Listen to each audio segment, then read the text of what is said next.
It's been a while since the last chapter dropped, so I'm gonna bring you back to the last chapter a little bit, where Fubuki and Tatsumaki came up with a plan to track down the Tsukuyomi group, and they staged their own arguments whether or not to save Saiko's, with the true intention being to save her from the Tsukuyomi group who are planning to capture her. So the fight between the Tsukuyomi guy and Tatsumaki started off, and because of the collision of those powers, Saitama fell down into a lower ground in a room full of demon level monsters. And that brings us to the new chapter, where the first 5 pages show us a little bit of information about the environment around the Hero Association HQ area, where they have cafes, restaurants, shopping malls, and pools. And the buildings there are designed by Metal Knight, of course, to be more durable to natural disasters such as earthquakes, but turns out it still cannot tone down the impact of Tatsumaki's power. So it seems that the Tsukuyomi guy is struggling to withstand against Tatsumaki's power, and then Fubuki, who tries to bring Saitama back into the scene, suddenly collapsed. And turns out that the Tsukuyomi guy put a poison inside Fubuki's body, and it could kill her with a telekinetic signal from him. So it's sort of like a bomb that has a button to detonate it. And turns out that poison pill was slipped into Fubuki's daily beauty supplements. And by the way, this is a good information, like even someone as stunning as Fubuki still needs to do some beauty treatments. And as Tatsumaki is trying to figure out on how he managed to smuggle the poison, the Tsukuyomi guy tries to take advantage of that situation by telling Tatsumaki to stay still, and he uses his power to kind of fold Tatsumaki's body. And then he opens the gate to the room underneath where monsters are being held. And then suddenly, a random guy just floats to the side of that Tsukuyomi guy, and it is clear who the culprit that smuggled that poison is. But like, think about this for a sec.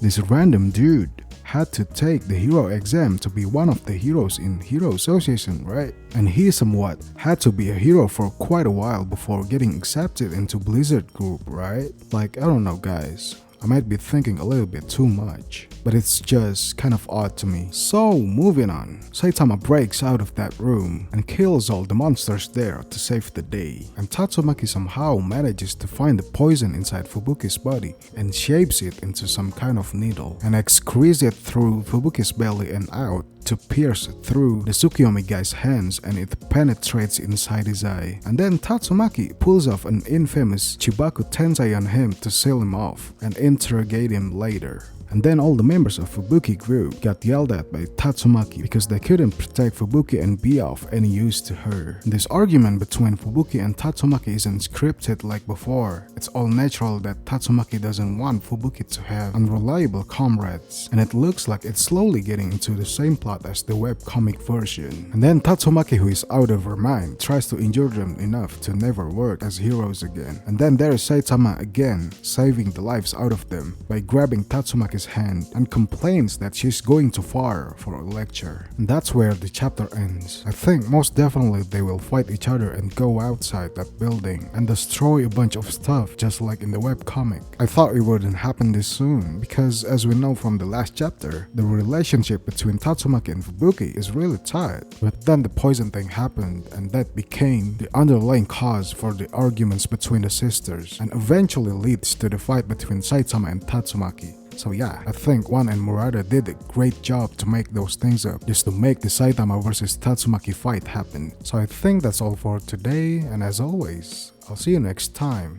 Peace.